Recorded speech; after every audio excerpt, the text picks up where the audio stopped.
Stasiun Luar Angkasa Internasional atau ISS merupakan sebuah tempat tinggal serta laboratorium yang beroperasi di luar angkasa. Dalam penggunaannya selama ini, stasiun tersebut dikendalikan oleh berbagai lembaga antariksa dari berbagai negara. Beberapa lembaga negara utama yang mengoperasikan stasiun ini adalah seperti NASA dari Amerika Serikat, Roscosmos dari Rusia, GSA dari Kanada, JAXA dari Jepang, dan beberapa anggota negara yang tergabung dengan Badan Antariksa Eropa atau ESA. Saat ini, ISS sendiri terletak sekitar 420 km di atas permukaan bumi dan mengorbit bumi dengan kecepatan sekitar 28.000 km per jam.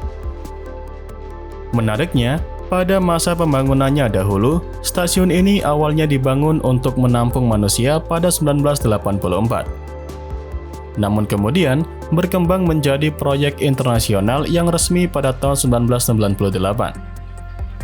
Selain itu tadi, latar belakang dibangunnya ISS ini berawal pada tahun 1971 di mana negara Uni Soviet yang pada saat itu sangat superior dalam berbagai pengembangan teknologi bidang keantariksaan berhasil membuat serta meluncurkan stasiun luar angkasanya yang bernama Salyut. Nah, hal itulah yang membuat pihak Amerika Serikat kemudian merencanakan stasiun luar angkasa permanen bernama Freedom pada pertengahan tahun 1980-an.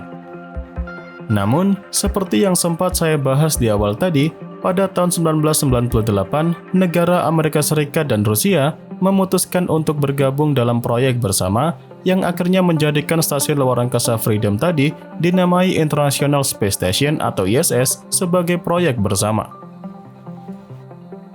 Dalam pembangunannya, stasiun ini dibagi menjadi dua bagian utama, yaitu segmen orbit Rusia atau ROS dan segmen orbit Amerika Serikat atau yang disebut sebagai USOS.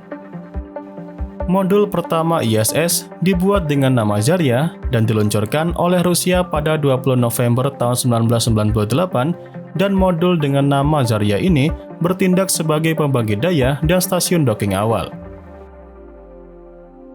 ISS sendiri juga dibangun secara bertahap selama bertahun-tahun dengan terus bertambahnya modul stasiun. Nah, modul tambahan dan juga laboratorium yang dikirim ke stasiun tersebut melalui proses yang begitu panjang dan melibatkan berbagai misi antariksa.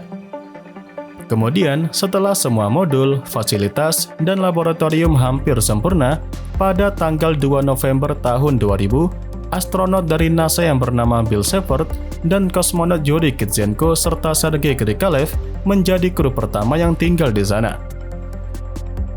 Ketiga astronot ini tergabung dalam misi ekspedisi 1 yang menghabiskan waktu 4 bulan di atas ISS untuk menyelesaikan tugas dan mengoperasikan stasiun tersebut. Dengan adanya kru pertama di stasiun tersebutlah yang menandai awal kehidupan dan tempat tinggal para astronot serta kosmonot di luar angkasa. Sejauh ini, stasiun ISS telah menjadi platform penelitian ilmiah yang luar biasa. Berbagai ilmuwan dari seluruh dunia menggunakan fasilitas stasiun ini untuk melakukan berbagai penelitian. Dari stasiun ini juga, para ilmuwan telah menghasilkan pemahaman yang lebih baik tentang dampak kehidupan di luar angkasa dan berbagai penelitian ilmiah termasuk pada bidang fisika, biologi, dan juga astronomi. Nah, untuk saat ini, seperti yang sudah kita tahu, jika stasiun ISS telah beroperasi selama lebih dari 2 dekade, baik sebagai pusat penelitian gaya berat mikro yang digunakan para ilmuwan untuk menyelidiki penyakit Alzheimer dan kanker, mempelajari bumi dari jarak jauh, mempelajari lebih lanjut tentang dampak penerbangan luar angkasa jangka panjang pada tubuh manusia, serta melakukan ribuan eksperimen lainnya. Kemudian, setelah sekian lama stasiun ISS itu bekerja, rencananya NASA akan segera memensiunkan ISS pada tahun 2030 nanti. Rencananya, stasiun itu nantinya akan dijatuhkan dari ketinggian ke wilayah yang tidak berpenghuni atau lebih tepatnya di Samudra Pasifik. Tapi kenapa ISS harus dipensiunkan? Jadi, seiring dengan berjalannya waktu, tekanan terhadap struktur utama stasiun ISS semakin bertambah, termasuk dampak perubahan suhu saat stasiun tersebut bergerak dan keluar dari area yang terkena sinar matahari. Sementara itu, Rusia, yang merupakan salah satu negara utama pendiri proyek ini, juga berencana untuk mundur lebih cepat pada tahun 2024 dan akan mendirikan stasiun luar angkasanya sendiri. Selain itu, saat ini pun negara Cina, dengan segala bekal kecanggihan teknologi antariksa yang dimilikinya, berhasil meluncurkan sebuah stasiun luar angkasa sendiri yang diberi nama Tiangong.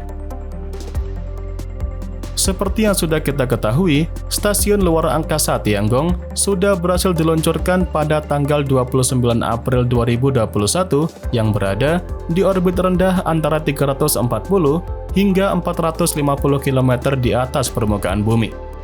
Tujuan dari peluncuran stasiun luar angkasa Tiangong sendiri hampir mirip dengan tujuan peluncuran stasiun luar angkasa ISS, yaitu untuk pengembangan lebih lanjut dari teknologi penemuan luar angkasa, terobosan dalam teknologi utama seperti operasi manusia permanen di orbit, penerbangan luar angkasa otonom jangka panjang dari stasiun luar angkasa, teknologi kehidupan regeneratif, serta kargo bahan bakar otonom, dan pengembangan teknologi yang dapat membantu eksplorasi di masa mendatang.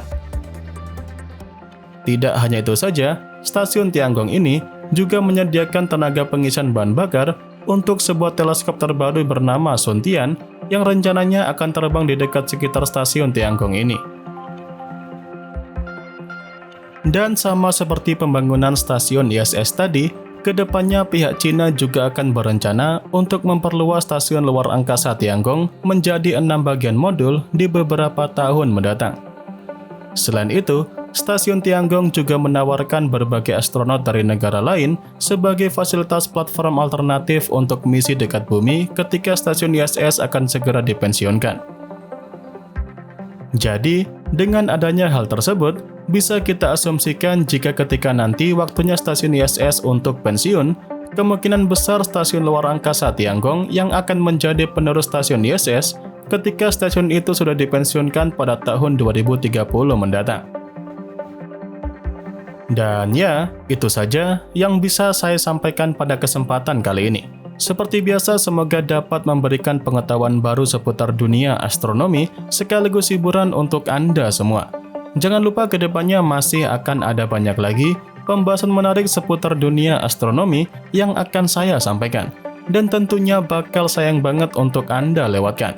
So, tetap stay tune terus ya bersama kami, Nasi Angkasa, Media Astronomi Indonesia.